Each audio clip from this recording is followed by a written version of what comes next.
C'est reparti. On va reprendre les activités de la journée. Donc on a l'honneur et le plaisir d'accueillir le vice-amiral d'escadre Moreau, voilà, qui nous a rejoint ce midi et qui nous fait le plaisir d'assister à la table ronde sur les énergies. Merci, amiral. C'est parti. Amiral, mesdames et messieurs les officiers, mesdames et messieurs, le 9 décembre dernier, la frégate française Languedoc tirait 2 missiles neutralisant ainsi les drones hostiles. Cette intervention en mer Rouge a fait couler beaucoup d'encre et a soulevé une question majeure. Pourquoi n'a-t-on pas de système d'armes moins cher permettant de neutraliser des menaces peu coûteuses? Par ailleurs, et en respectant l'adage « Strike effectively first », la marine a besoin d'armes toujours plus efficaces, impliquant une mise à niveau constante. Dans ce contexte, de nouvelles technologies sont développées pour perfectionner ou remplacer le traditionnel canon à poudre ou le missile subsonique. Celles-ci permettent entre autres d'améliorer la portée, l'efficacité et la furtivité. Aussi, la France travaille sur de nouvelles armes, telles que le missile hypervéloce, le canon électromagnétique et l'arme laser, pour répondre aux nouvelles menaces nécessitant des modifications des réseaux électriques par rapport à leurs prédécesseurs. Enfin, l'évolution de la disponibilité des énergies fossiles dans le monde impose de trouver de nouveaux carburants respectueux de l'environnement. Pour répondre à ces problématiques, nous sommes accompagnés de 5 intervenants nous faisant l'honneur de leur présence. Monsieur Bouchez, bonjour. Ingénieur aérospatial, vous avez été embauché en 1988 par le groupe aérospatial pour la propulsion aérobie haute vitesse au sein de l'équipe Stato-Réacteur du missilier MBDA depuis 2001. Vous êtes actuellement expert au sein de la fonction MBDA aérodynamique, propulsion et létalité et coordonnez la recherche et la technologie du département Stato-Réacteur de Bourges. Monsieur Piervet, bonjour. Vous êtes maître de recherche à l'Institut franco-allemand de recherche de Saint-Louis, ISL. Depuis 1986, vos travaux sont principalement axés sur le développement de modèles de simulation numérique appliqués à la balistique extérieure et à l'analyse de systèmes d'armes. Vous avez entre autres développé le logiciel de calcul BALCO, qui est distribué au sein de la communauté balistique de l'OTAN. Aujourd'hui rattaché à la direction scientifique de l'ISL, vous êtes chargé de la promotion et de la conduite de projets de recherche multidimensionnaires et à ce titre, responsable du projet consacré au développement de l'artillerie électromagnétique mené dans le cadre d'une coopération européenne. Monsieur Cantariti, ingénieur arts et métiers et docteur en aérodynamique à l'université de Manchester, vous rejoignez MBDA France en 2000. En 2015, vous basculez la direction des études amont en charge de l'analyse des technologies des produits futurs de MBDA France. Depuis 2020, vous êtes responsable de la recherche et de la technologie France, en charge d'aider à la détection et à la montée en maturité des technologies pour vos futurs produits. Monsieur Dominique Bruno, bonjour. Vous êtes employé depuis 1992 à Naval Group. Vous avez commencé votre carrière comme responsable du montage des installations électriques sur le porte-avions Charles de Gaulle à Brest. Vous rejoignez ensuite Paris en 1998 comme responsable des études avant-projet des installations électriques des sous-marins de type Barracuda, puis Lorient en 2020 comme chef de projet du développement de la batterie lithium et architecte naval. Vous êtes actuellement expert senior électricité à Naval Group et responsable de l'innovation sur la maîtrise de l'énergie. Monsieur Scullier, bonjour. Vous êtes ingénieur diplômé de l'Institut national polytechnique de Grenoble, docteur des arts et métiers ParisTech. En 2007, vous êtes chargé d'enseignement à l'école navale. Depuis 2011, vous êtes maître de conférence en génie électrique à l'école navale. Vos travaux concernent les convertisseurs électromagnétiques avec comme application principale le réseau électrique naval embarqué. Avant de commencer, je tiens à préciser que les questions du public seront à l'issue de notre discussion. Nous allons commencer par vous, monsieur Bouchez. Vous êtes expert dans le développement des missiles hypervéloces. Dans un premier temps, est-ce que vous pouvez nous expliquer ce que signifie hypervéloce ? Oui. Donc, hyper véloce, il y a plusieurs acceptions. L'idée, c'est d'aller très vite, plus vite que d'habitude. Si on veut être précis aujourd'hui dans la sphère du ministère des Armées, hyper véloce, ça recouvre deux conditions simultanées. D'une part, que le système soit hypersonique, c'est-à-dire qu'il vole au-delà de Mach 5. Mach 1, je vous rappelle, c'est le numéro du son, c'est 600 nœuds, et à peu près. Et donc, il faut, 1, être hypersonique, 2, être très manœuvrant. On ne dira pas combien c'est, très. Évidemment, hypervéloce peut aussi s'entendre tout bêtement comme en disant ça va plus vite que d'habitude. Alors, en quoi cette arme permet-elle de surclasser le missile subsonique? Donc, si on y va plus vite, on ira sans doute moins loin, avec la même énergie. Si vous allez à pied, vous irez peut-être plus loin que si vous allez en voiture. Ben là, c'est pareil. Par contre, vous irez beaucoup plus vite. Donc, si la cible, il faut l'attraper vite, elle n'aura pas eu le temps de beaucoup bouger. Et d'autre part, vous serez moins sujet à être arrêté si vous allez très vite. Ça fait partie des avantages nombreux. Très bien, merci beaucoup. Est-ce que vous nous parlez un peu plus du statoréacteur sur lequel vous travaillez et ses avantages d'un point de vue énergétique? Alors, je vais juste, comme c'est des journées scientifiques, vous voyez, sur la planche s'affichent des journées des sciences navales, donc un tout petit peu de science. Donc, comme on parle d'énergie, je vais vous donner quelques chiffres et pas seulement des principes, mais je vais quand même vous rappeler le principe. Donc, le statoréacteur, on vole déjà, le missile ou l'avion vole déjà à une certaine vitesse. On comprime, vous voyez un exemple de missile à stato à gauche. On admet naturellement dans l'entrée d'air, c'est la flèche bleue, l'air qui est naturellement ralenti, comprimé. On lui ajoute un combustible, ce combustible brûle, il dégage de l'énergie, c'est le principe qui est au milieu, dans la chambre de combustion. Et du coup, on transforme cette énergie potentielle en énergie cinétique. La flèche rouge qui sort a plus d'énergie, donc plus de quantité de mouvement à la sortie de la tuyère que la bleue qui est rentrée, et par différence, ça fait la poussée. Donc ce principe, c'est la tuyère thermopulsive ou le stato. Il n'y a rien qui tourne, c'est pour ça que ça s'appelle un stato. Ça peut marcher en subsonique, ça peut marcher surtout en supersonique. Vous avez en dessous un certain nombre de chiffres, suivant qu'on vole à Mach 2, à Mach 8, à Mach 10. La flèche bleue, j'ai pas mis des énergies, j'ai mis des températures. Donc on a beau être à très basse température parce qu'on est en haute altitude, l'énergie cinétique fait que vous êtes déjà à 600 Kelvin ou à 2000 Kelvin ou à 4000 Kelvin suivant la vitesse à laquelle vous allez. Et après, il va falloir pouvoir ajouter de l'énergie. Donc ça, c'est la colonne rouge. À la fin de la combustion, vous aurez obtenu un certain nombre d'apports d'énergie qui vous ouvrira à la fin votre poussée. Et pour ce qui est de la gestion, il y a deux choses qu'il faut noter sur les missiles très rapides, supersoniques, mais surtout, c'était déjà le cas du Concorde, mais aussi sur des missiles beaucoup plus rapides que ça, s'ils restent longtemps dans l'atmosphère, c'est qu'il faut gérer cette énergie. Le premier problème, c'est qu'il ne faut pas que le nez fonde. Donc vous avez une colonne qui vous donne des exemples de température de nez, si on ne fait rien de spécial, qui peuvent atteindre à Mach 10 2500 Kelvin. Donc il n'y a pas beaucoup de matériaux qui tiennent en atmosphère oxydante dans cette condition. Et l'autre chose, c'est qu'il faut qu'on soit assez énergétique pour pouvoir faire le principe que je vous ai expliqué avant, que la combustion soit subsonique ou la fameuse combustion supersonique qui est en photo à droite dans notre soufflerie il y a très longtemps déjà. Et à droite, vous avez avec quoi on obtient ça. Et donc là généralement, c'est du kérosène. Mais à cause du principe, quand vous voulez aller très vite, par exemple, si vous vouliez voler à Mach 10 avec un statoréacteur, c'est possible. C'est le film Maverick, Top Gun 2. Vous savez, Tom Cruise, il a un avion, il vole à Mach 10, rappelez-vous, ceux qui l'ont vu, tout le monde, je pense. Et ben, vous êtes sûr que c'est de l'hydrogène et pas du kérosène.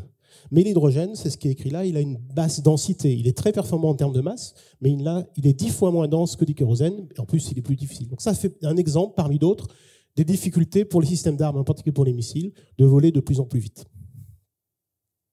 Très bien, merci beaucoup.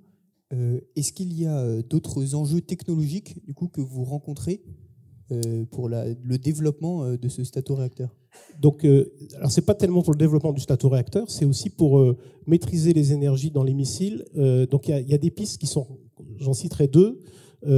C'est une continuité, mais la première question, c'est est-ce qu'on peut faire mieux qu'une combustion? Ce que je vous ai expliqué, c'est par une combustion, une déflagration.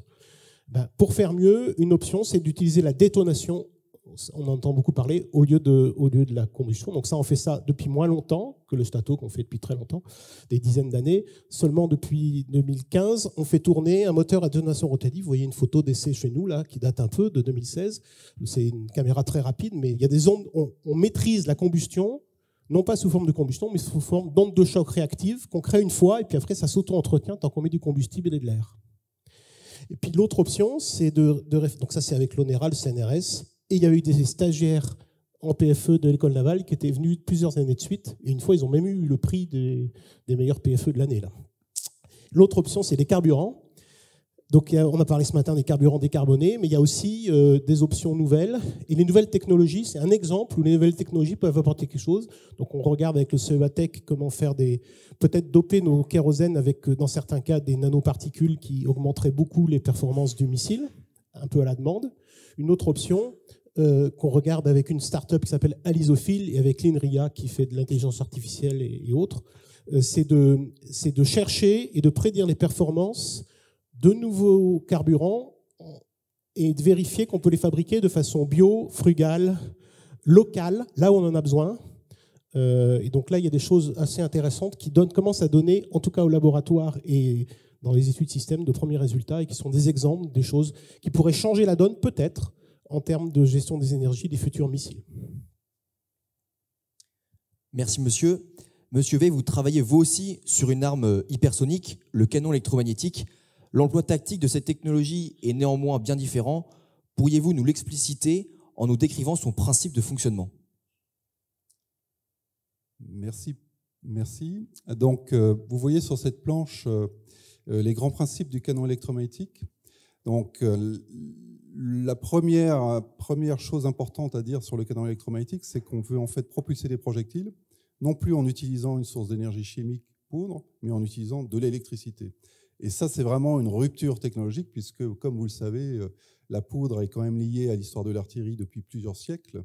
En fait, pour la petite histoire, ou la grande histoire, la première utilisation opérationnelle des canons sur un champ de bataille remonte à la bataille de Castillon, 1453, donc c'est la fin de la guerre de 100 ans, où les Français ont mis l'armée du roi d'Angleterre en déroute grâce à l'utilisation de 300 bouches à feu.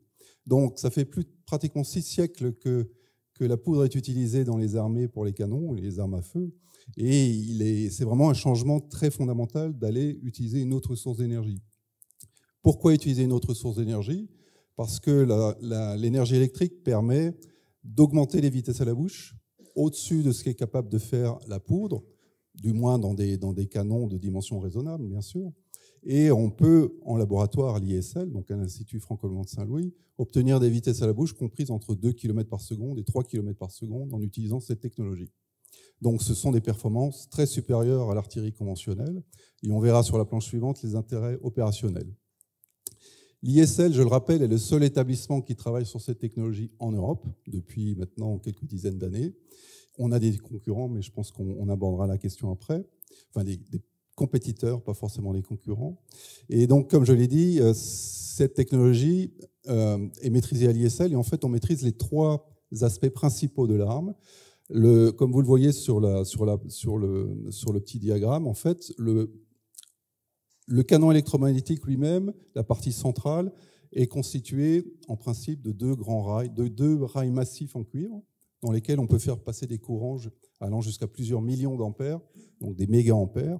Ces méga-ampères créent un champ magnétique grâce à la partie mobile qui est située entre les rails, en fait, qui ferme le circuit. Et cette partie mobile va être poussée par la force de Laplace, les anglo-saxons diront la force de Lorentz, qui permet en fait de propulser le projectile à des vitesses équivalentes, voire supérieures au canon actuel. Pour obtenir ces méga-ampères dans le canon à rail, la partie amont, c'est la source de puissance pulsée. Pour obtenir la puissance nécessaire, en fait, il faut considérer une source de puissance pulsée atteignant plusieurs gigawatts, mais que pendant quelques millisecondes, la durée du tir. Et il faut savoir qu'en fait, il n'y a aucun dispositif civil capable de produire des gigawatts, ne serait-ce que pendant quelques millisecondes. Et donc, toute la recherche menée à l'ISL sur la source de puissance pulsée est vraiment une recherche scientifique et technologique de base. Et c'est d'ailleurs l'un des points les plus difficiles à résoudre pour le canon électrique. Parce que la différence entre la poudre, qui est très compacte, très énergétique, et une source électrique, c'est le volume et la masse. Et pour avoir l'équivalent de quelques dizaines de litres de poudre qui permettent de propulser des obus de 155 mm, à 1000 mètres par seconde à peu près, L'équivalent en source électrique aujourd'hui, ce sont des bancs de condensateurs qui représentent plusieurs dizaines, voire une bonne centaine de mètres cubes. Donc on voit la difficulté d'intégrer ce genre de dispositif sur des plateformes actuelles, qu'elles soient navales ou terrestres. Et le dernier composant, c'est le projectile hypervéloce, donc avec la même définition qui a été donnée juste avant, un projectile hypersonique, donc au-delà de Mach 5, et une capacité manœuvrante, parce que comme on va tirer beaucoup plus loin, ça ne sert à rien d'envoyer des projectiles aussi loin si on ne peut pas manœuvrer et aller sur la cible.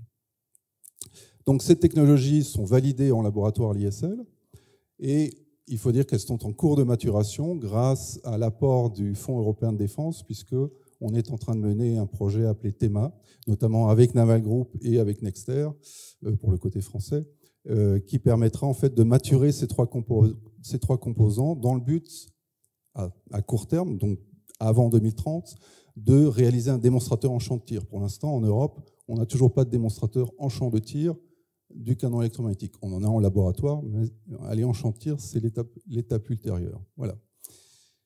Donc, si vous voulez passer aux bénéfices opérationnels sur la deuxième planche, donc c'est une artillerie, donc ça permet de réaliser toutes les missions de l'artillerie, mais plus vite, plus loin, plus fort. La première opération, c'est évidemment de faire des tirs à très grande distance, jusqu'à 200 km, avec un projectile donc, de calibre suffisant, pour des tirs à terre ou des appuis-feu.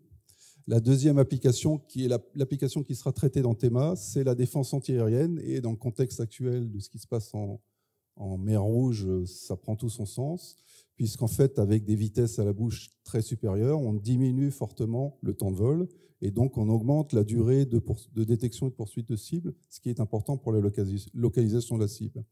Et par exemple, entre deux projectiles antiaériens de calibre 40, un projectile tiré à 1000 mètres par seconde arrivera à 10 km en à peu près 15 secondes. Un projectile identique tiré à 2000 mètres secondes arrivera à la même position en 6 secondes. Donc on voit l'intérêt de tirer à grande vitesse. Comme on va plus vite au départ, on va plus vite à l'arrivée. Donc la létalité est aussi augmentée par la vitesse à l'impact. Enfin, un point très très important, c'est le fait qu'on n'a plus besoin de poudre propulsive. Bien sûr, il faut toujours des têtes militaires, mais celles-ci sont rendues insensibles.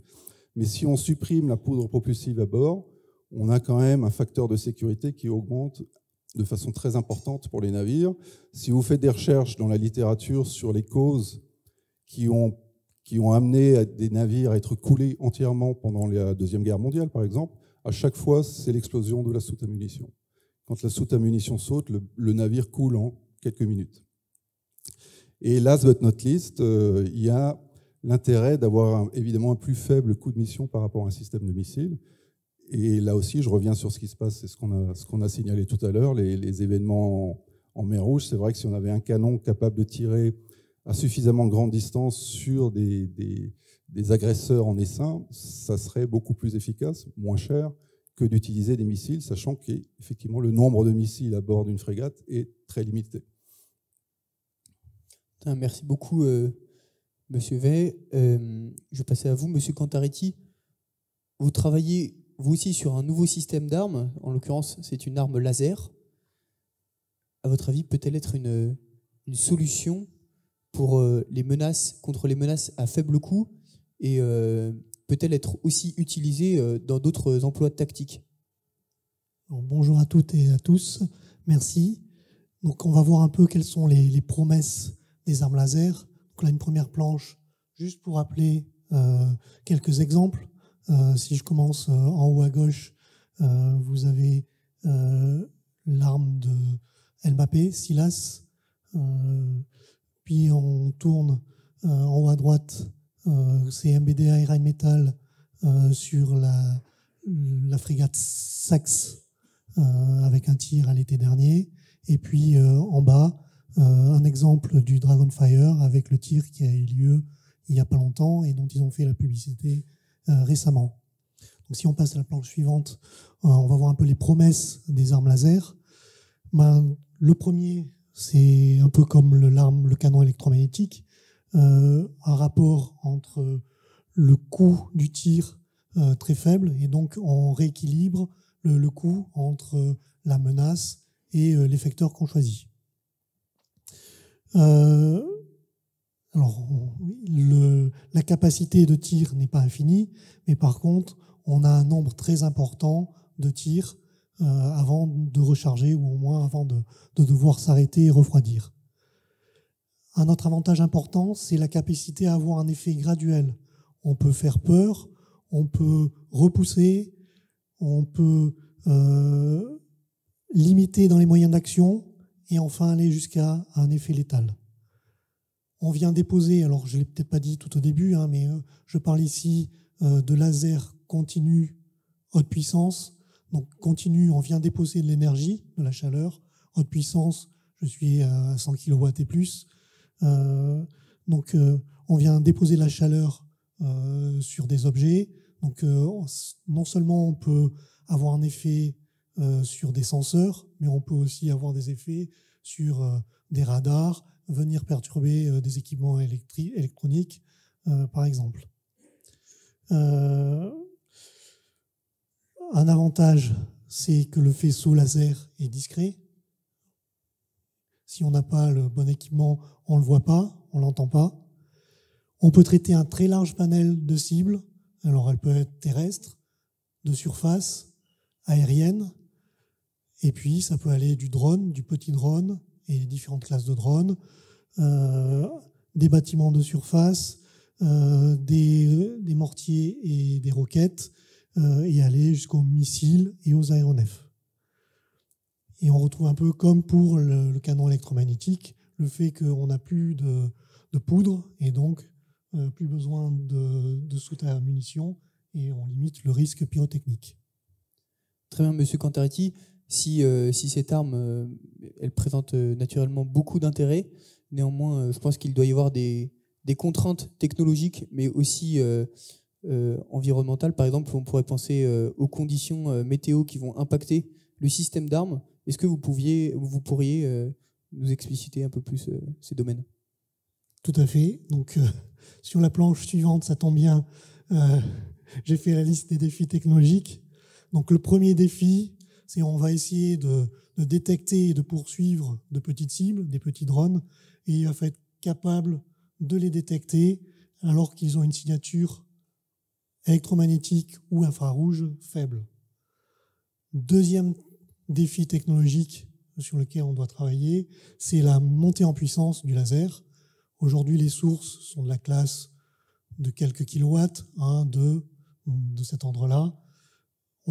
Si on veut parler d'une centaine de kilowatts, il faut coupler ces sources.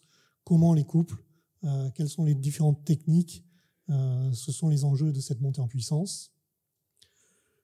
On veut déposer une tâche de la taille d'un cercle de quelques centimètres à quelques centimètres près. Donc il y a tout un enjeu de portée, de précision et de prise en compte des conditions atmosphériques, de turbulence, de visibilité.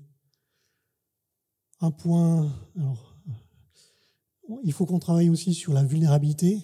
On veut aller faire un effet à l'intérieur d'un objet. Il faut parfois passer et faire un trou sur les matériaux qui entourent cet objet. Donc, comment on perce, quel temps, et une fois qu'on a percé, qu'est-ce qui se passe?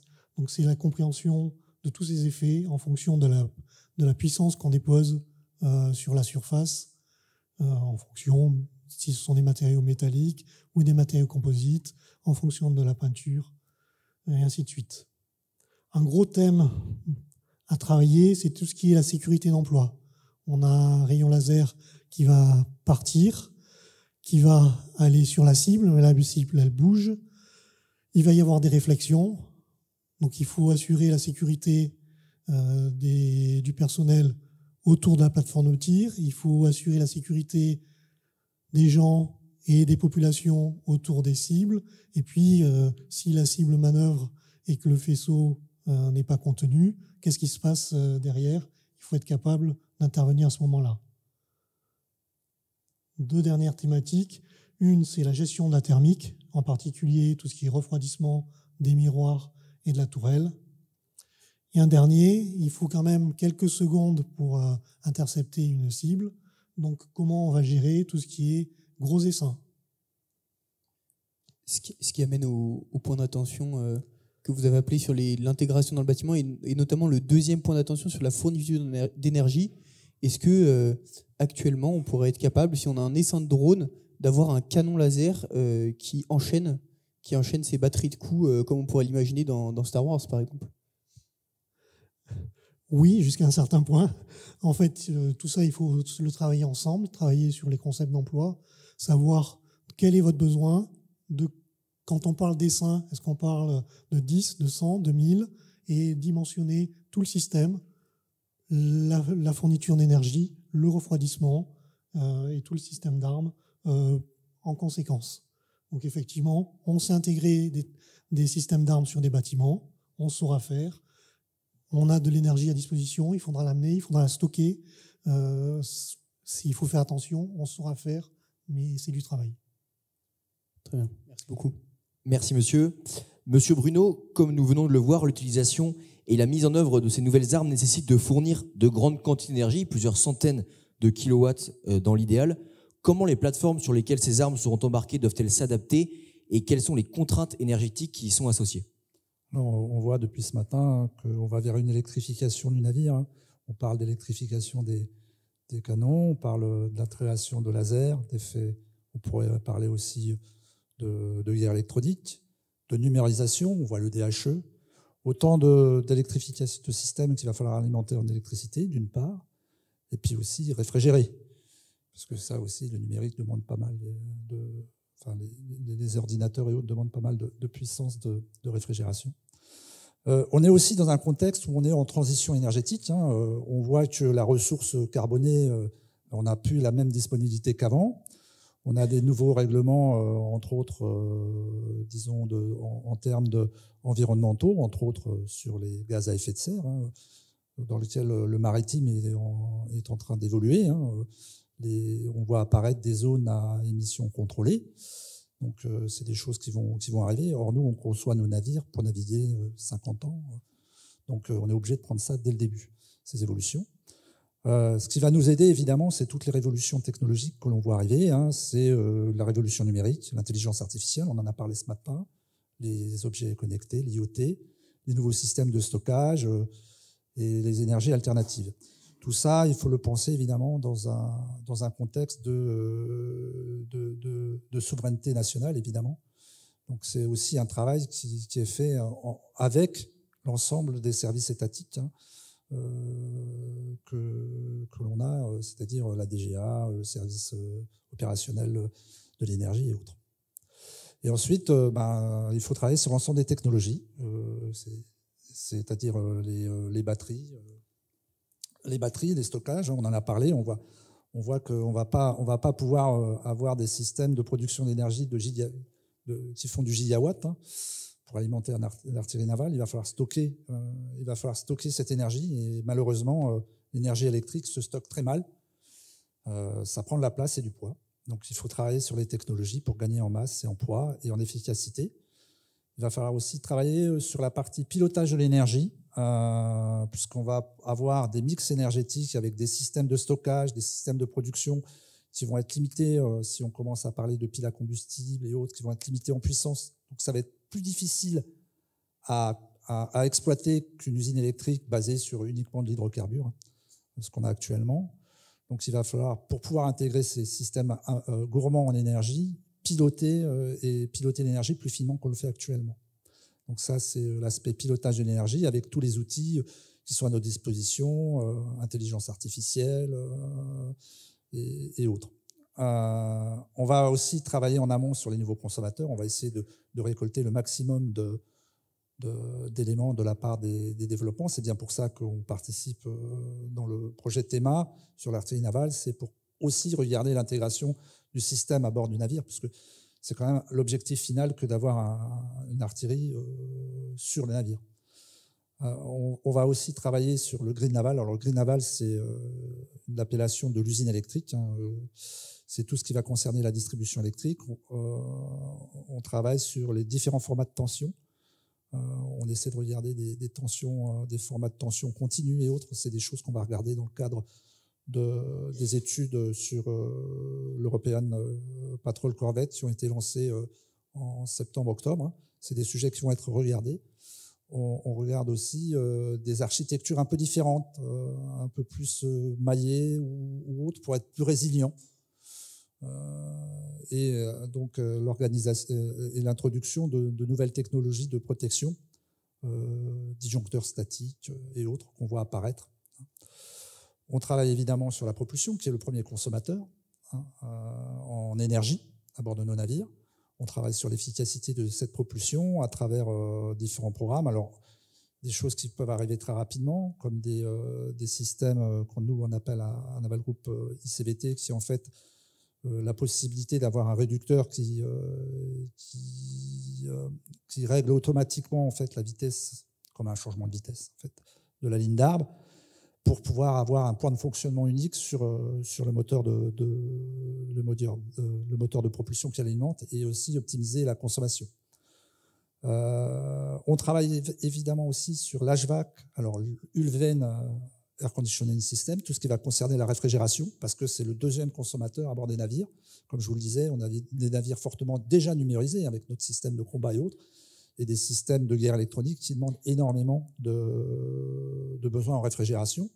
Donc l'idée là, c'est d'essayer d'optimiser ces systèmes-là pour qu'ils consomment moins, voire faire de la récupération d'énergie fatale, c'est récupérer l'énergie perdue pour la revaloriser. Donc ça aussi, c'est des travaux qui vont être faits dans le cadre de l'European Patrol Corvette.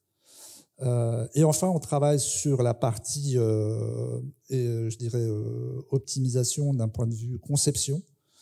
On recherche des méthodologies pour essayer de concevoir nos navires afin qu'ils consomment au plus juste. Parce que quand il faudra intégrer des systèmes d'armes très énergivores, même si c'est très énergivores, de forte puissance, c'est-à-dire avec des profils où les puissances sont très fortes sur des courtes durées, il va falloir qu'on optimise notre énergie à bord, l'utilisation d'énergie, pour ne pas avoir à surdimensionner la production d'énergie et donc à terme le déplacement du navire. Et ça aussi, c'est des choses qu'on travaille dans le cadre d'un PTD, d'un plan de défense technologique qui s'appelle Génoptère, avec d'autres industriels, l'IFPEN, Aquarius et autres, pour essayer de développer des méthodes communes qu'on pourra mettre en place avec la DGA et sur des moyens et sur des bases de données de consommation. Voilà. Merci beaucoup, Monsieur Bruno. Monsieur Scullier, vous êtes notre professeur à l'école navale et vous travaillez. On a besoin, donc, si l'on souhaite avoir plus d'énergie à bord, réduire aussi les pertes énergétiques du bâtiment et notamment les pertes électriques.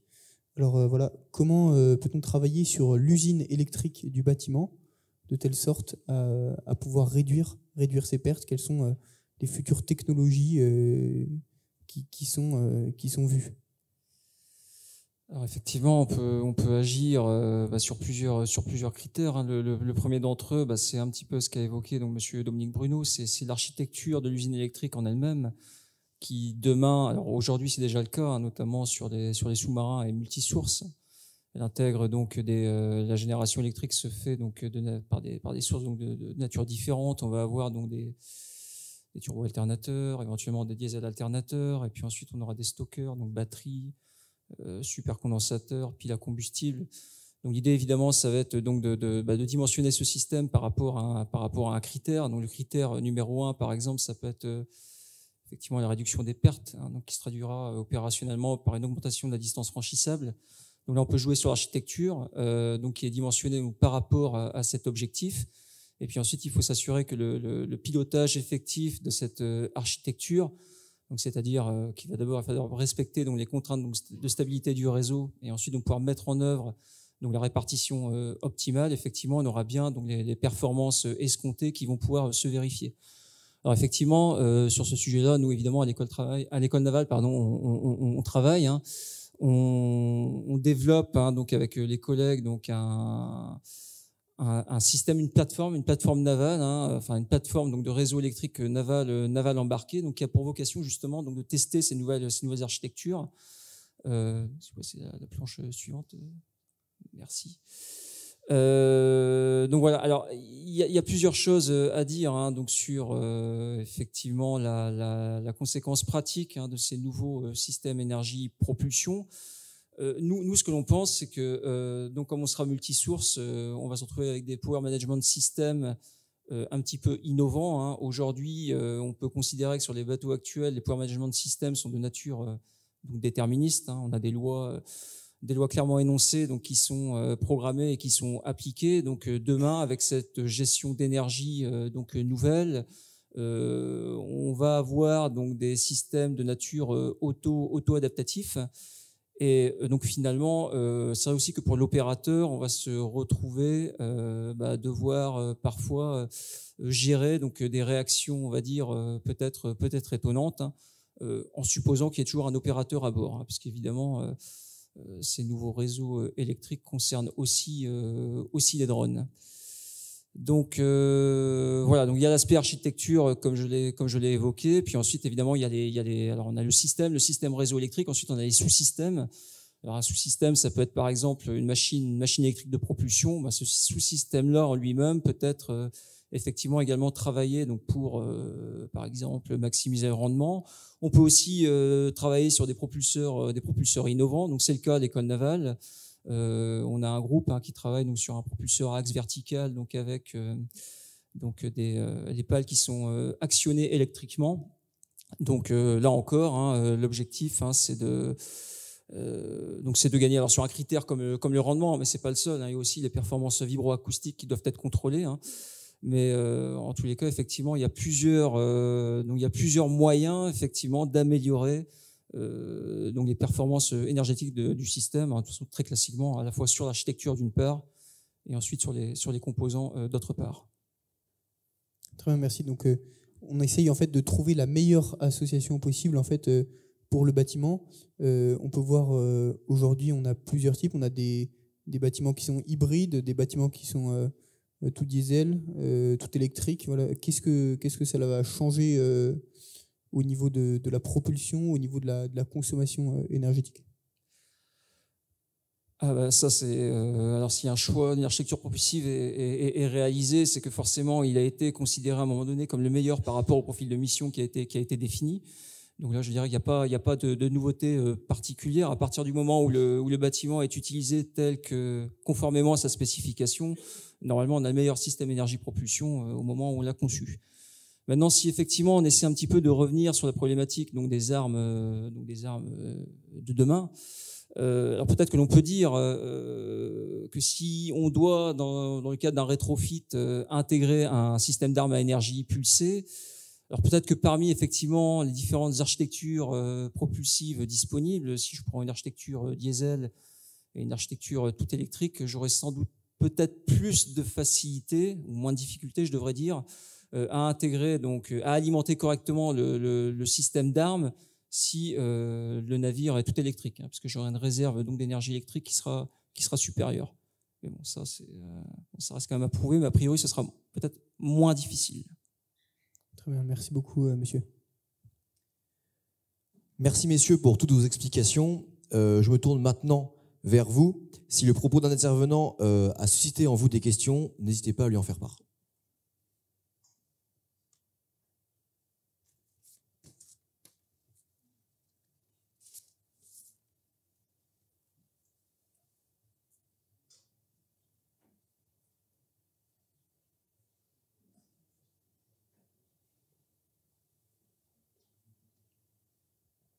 Bonjour, capitaine de frégate Nicolas Sentence, du bureau Armes Équipement des Forces sous-marines. Une question pour Monsieur V.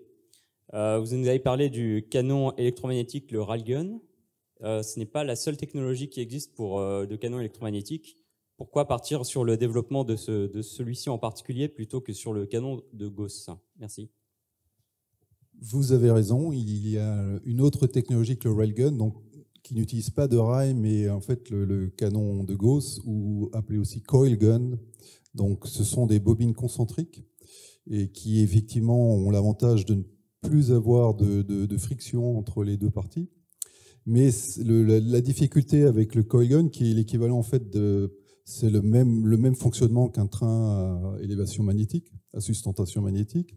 C'est la synchronisation du mouvement de la bobine avec le stator, enfin le stator qui est horizontal, parce que lorsque les vitesses commencent à dépasser les 1000 mètres par seconde, on a constaté à l'ISL, mais aussi dans d'autres labos, que la synchronisation des bobines entre elles devenait très très difficile.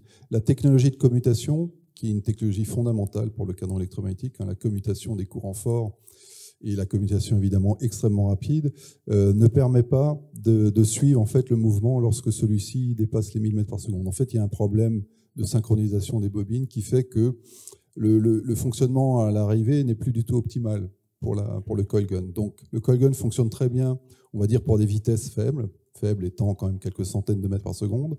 Mais si on veut dépasser 2 km par seconde, le railgun est la seule technologie qui fonctionne bien dans l'état actuel des technologies, bien sûr. Merci.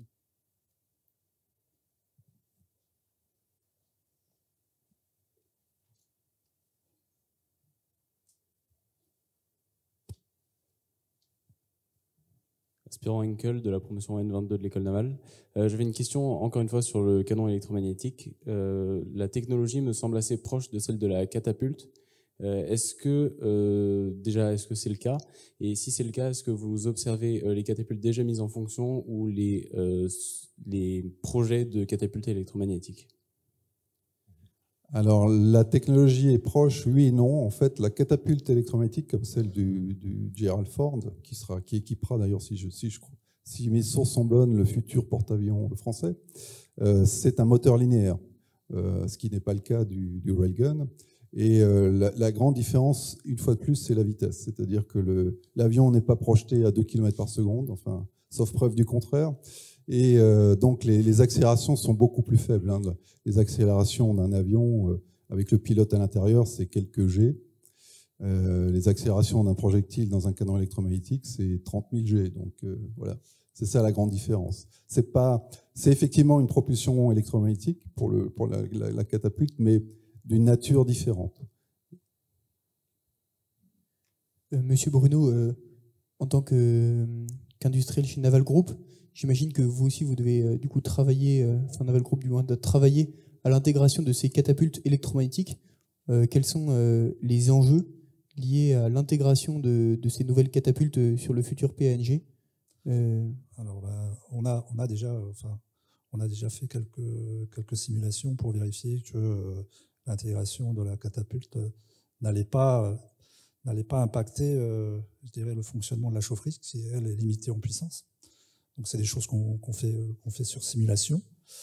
Et après, on a un groupe de travail très étroit avec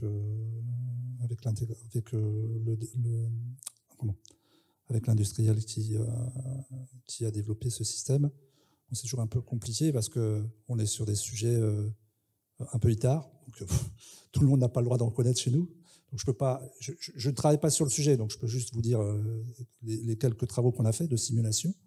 Après, il y aura certainement d'ailleurs des travaux sur l'intégration physique, c'est-à-dire de voir comment tout ça s'intègre, le transfert entre le système de stockage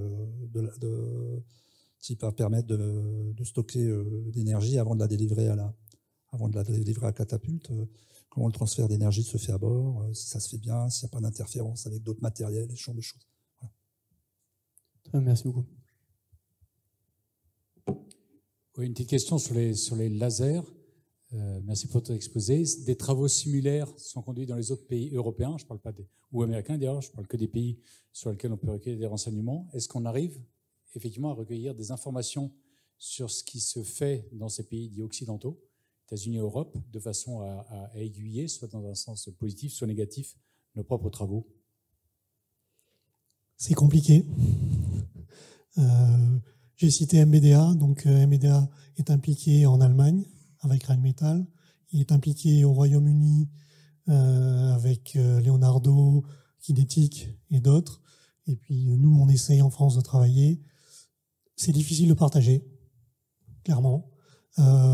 Parfois, c'est par nous donner des conseils de là où il ne faut pas aller qui nous aident. Mais clairement, il y a de la classification, on ne peut pas partager librement.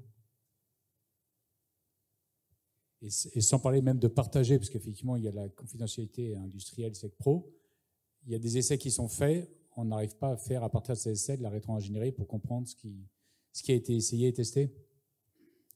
Alors, il y a plein de techniques possibles de combinaison de sources. Les différents pointages, il y a différents, vous avez vu, entre le Dragonfire, qui est au sol, très massif, et puis ce qui était sur la frégate Saxe, c'est très différent. Donc, on voit qu'il y a différentes façons de faire, et pour l'instant, ça réfléchit, c'est émergent, mais il n'y a pas encore la solution complète de figé.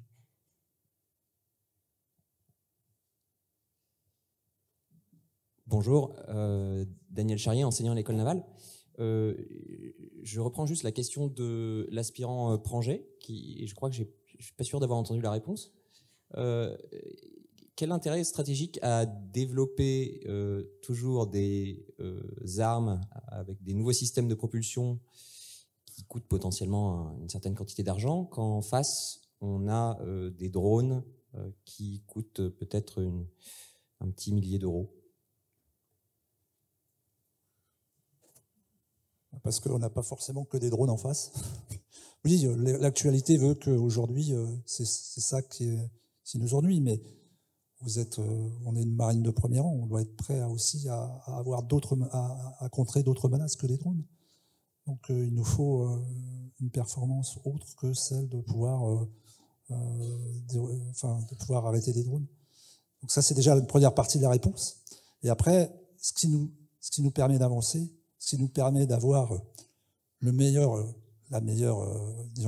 performance, hein, c'est certes la formation, puisque vous êtes dans vos écoles pour ça, mais c'est aussi l'innovation sur les plateformes. Et c'est ça qui va permettre, ou du moins, c'est sur ça qu'on mise pour avoir la supériorité de nos forces face aux menaces qu'on va rencontrer. Je ne sais pas si ça répond à la question. Bonjour, Laurent Tard, Société Silas. Je voudrais compléter certaines réponses. Alors déjà, pour répondre à la première question, l'intérêt, c'est que dans les navires, il n'y a pas, je ne sais pas combien il y a de missiles qu'on utilise contre des drones. Donc, quelque part, il y a aussi une idée de préserver le potentiel en munitions. Avant de gaspiller des munitions, peut-être utiliser des moyens qui, à l'usage, sont très peu coûteux. Et puis, pour en revenir sur les orientations du laser, etc., en tant qu'industriel, ancien militaire, je voudrais souligner le fait qu'aujourd'hui, l'industrie, toutes ces technologies sont technopoussées. C'est-à-dire qu'il n'y a pas forcément un cahier des charges qui permet d'orienter proprement l'industriel. Et si on avait ce type de cahier des charges, ça nous aiderait grandement, puisque on saurait quel est l'effet à produire in fine, quoi. Et aujourd'hui, on tâte, on essaye, on va dans la direction, et c'est pas toujours évident.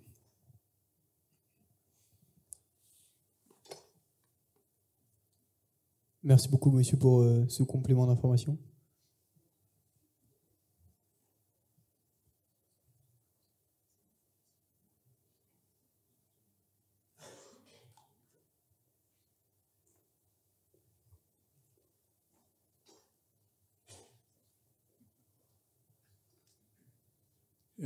Moi, je voudrais juste rebondir sur tout ce que Naval Group a exposé en matière de maîtrise de l'énergie, avec une question simple. Est-ce que vous vous êtes fixé un objectif en termes de gain d'efficacité du litre de gazole embarqué à bord? Et est-ce que vous raisonnez de cette manière-là? Est-ce que vous imaginez qu'il y a des marges importantes à gagner à l'issue de vos travaux? Alors oui, on s'en fixe, hein, on essaie. Par contre, ce qu'on ne s'est peut-être pas fixé, c'est dans le temps. On essaie de gagner, on espère gagner 10% en mettant en œuvre l'ensemble de ce qu'on veut mettre en œuvre. Par contre, on ne le s'est pas fixé dans le temps. Et puis d'un autre côté, je pense qu'il y a encore beaucoup de travail à faire avec les opérationnels pour savoir comment sont utilisés les navires et où sont les gains. En fait, je pense qu'on est encore trop à travailler d'un côté les ingénieurs d'un côté et les exploitants de l'autre. Je pense qu'il y a vraiment une rencontre à faire, et ça se fait, hein, on va le faire au travers des rencontres qu'on va programmer, mais je pense que c'est encore un chantier à mettre en place. On travaille avec le CEPN et ce genre de choses, mais je pense qu'il faut donner une autre dynamique si on veut aller plus vite.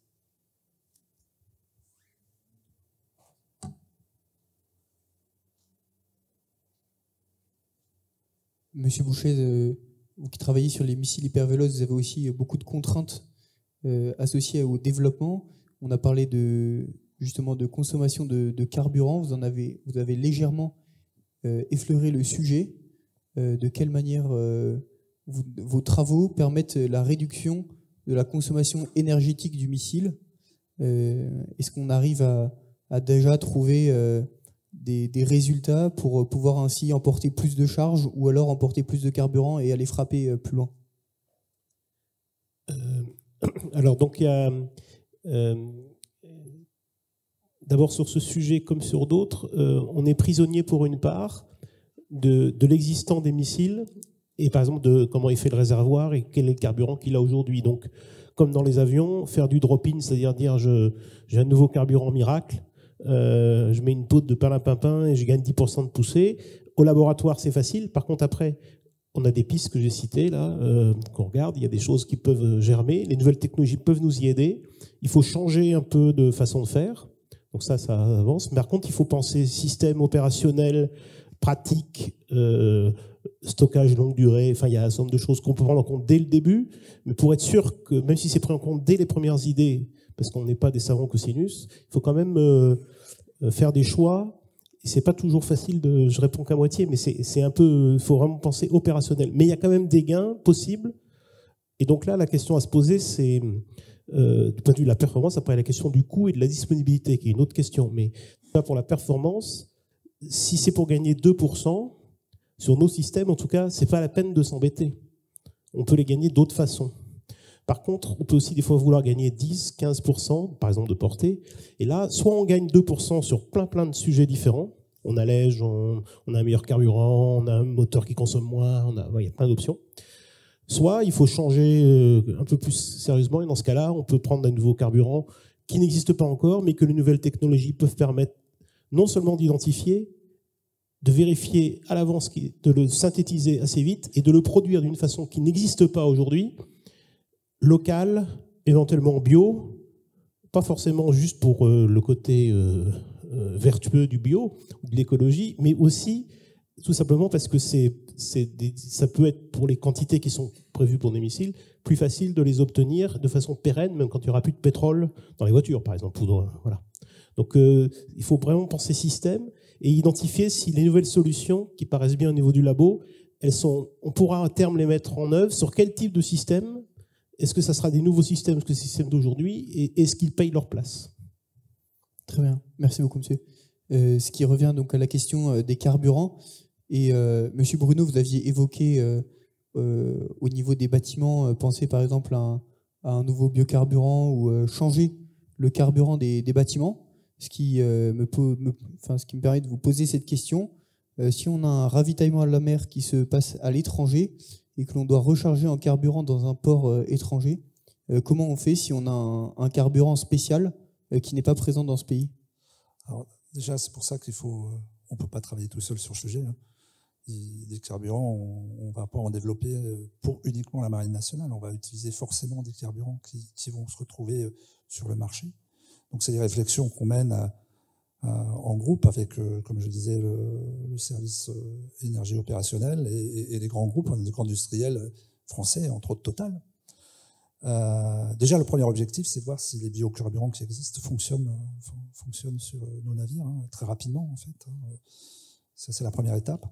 Et puis après, c'est de travailler sur la chaîne logistique. On en parlait ce matin. Si on veut durer et si on veut pouvoir aller loin et pouvoir intervenir sur des théâtres lointains, il faut aussi toute la logistique derrière. Donc c'est pour ça que ce genre de choses, la maîtrise énergétique sur des sujets des carburants, c'est des choses qui doivent forcément être pensées entre industriels, exploitants, et puis les grands industriels qui assurent l'indépendance de la France sur ce sujet-là.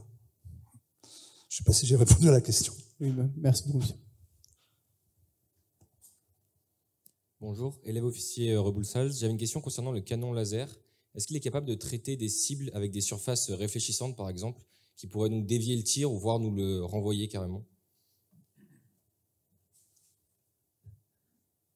Alors oui, après la difficulté justement, c'est tout ce qui est l'aspect sécurité de l'utilisation de ce système d'armes. Et on va chauffer la surface, on va faire un trou. Qu'est-ce qui est réfléchi, spéculaire, à quelle distance? Ben, ce sont des études qui sont en cours. Il y a beaucoup de débats là-dessus. Pour l'instant, c'est pas tranché. Il faut faire des études un peu plus poussées, faire des essais et comprendre comment les différents matériaux réagissent.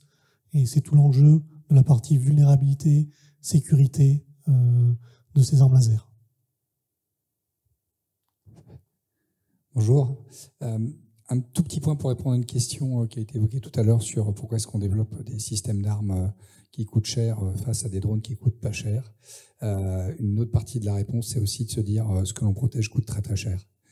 Et donc même un drone qui vaut pas très cher, s'il vous fait des dégâts de plusieurs dizaines de millions d'euros, ça vaut peut-être le coup d'avoir un système d'armes qui coûte cher. Au-delà de défense multicouche et des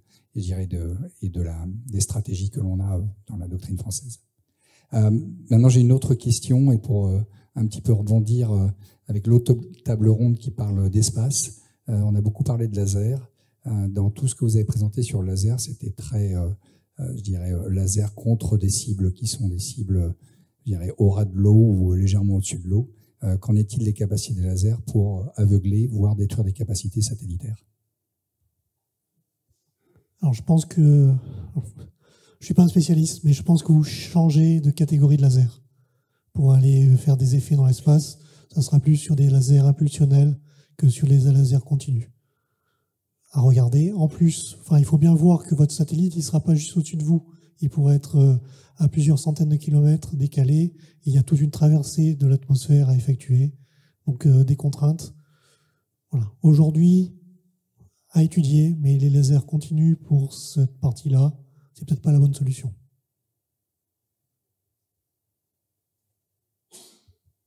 Pour compléter la réponse du point de vue MBDA, MBDA se cherche dans l'espace, parce que et du coup, quel pourrait être l'apport de MBDA pour la défense dans l'espace, par exemple. Et les armes laser font partie des choses qu'on regarde comme parmi les effecteurs, y compris en orbite. Mais tout ça, c'est très amont, c'est fait avec SILAS, entre autres, mais c'est très amont encore quand même pour savoir quelle est la meilleure méthode. Et puis toujours le compromis système, qu'est-ce qu'on peut emporter pour que ça serve qu'une fois de temps en temps ou sur plein de choses différentes. Enfin, il y a toute une question, c'est un peu évident ce que je dis, mais donc on se cherche un peu là-dessus. Probablement que les armées aussi, et partout dans le monde, donc ça va sans doute émerger. C'est sûr que le laser c'est bien, mais c'est pas les seuls effecteurs qu'on peut imaginer pour l'espace.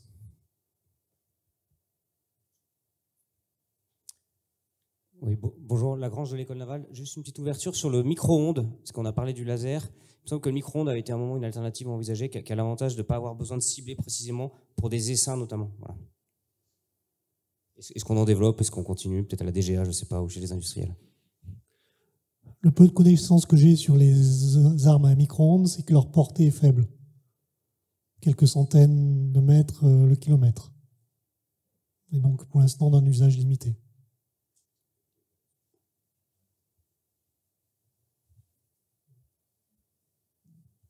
Et actuellement, est-ce qu'on a des idées de la portée des armes laser ou pas, Monsieur Cantaretti? Portée des armes laser.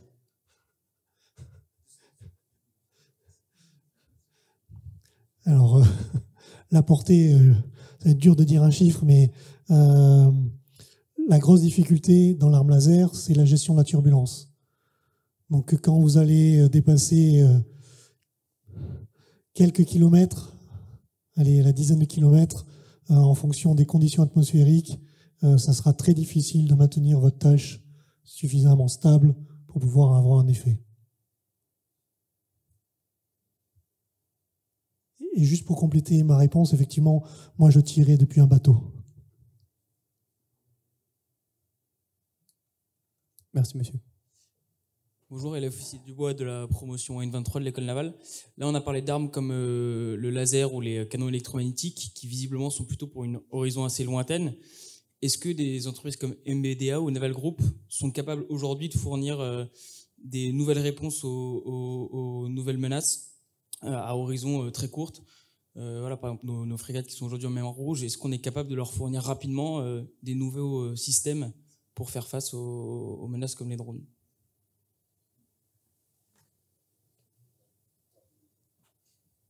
J'ai commencé à répondre pour MBDA. Donc, côté MBDA, on a regardé des systèmes anti-drones avec des petits drones qui vont frapper les menaces. On est plutôt côté terrestre, mais il peut y avoir une application navale là-dessus. Ensuite, du côté SILAS, il y a un système d'armes laser qui aujourd'hui a été essayé par la marine à l'été dernier et qui va être utilisé ou enfin présent lors des Jeux Olympiques. Côté Naval Group, on a lancé une réflexion justement sur la lutte de cette menace. On en a parlé un peu maintenant. Eric Papin en a parlé un peu ce matin sur la nécessité, enfin la réflexion qui se lance sur le sujet. Puis, comme je dirais, on est vraiment dans ce qui a été dit ce matin également sur notre capacité à s'adapter ensemble à cette nouvelle menace, quoi. C'est vrai que ça arrive vite et il faut qu'on travaille ensemble sur ce sujet-là pour essayer de trouver le meilleur système parce que il faut pouvoir détecter, toujours pareil, détecter, classifier, traiter. Donc tout ça, ça demande un ensemble de métiers à mettre autour d'une table et un exploitant pour voir comment faire au mieux. C'est là où il faut s'adapter, c'est de l'innovation. Voilà. Je ne sais pas que répondre de plus. C'est un défi qui est devant nous et qu'il faut qu'on relève. Et vite, évidemment.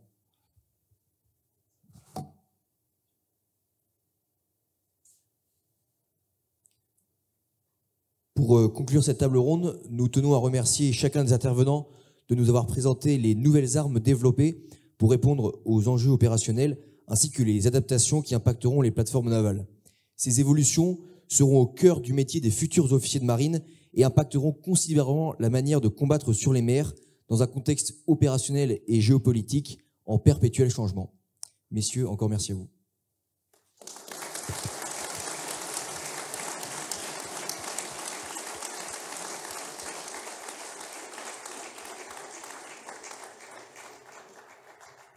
Je pense aussi qu'on peut remercier les aspirants qui ont animé la table ronde.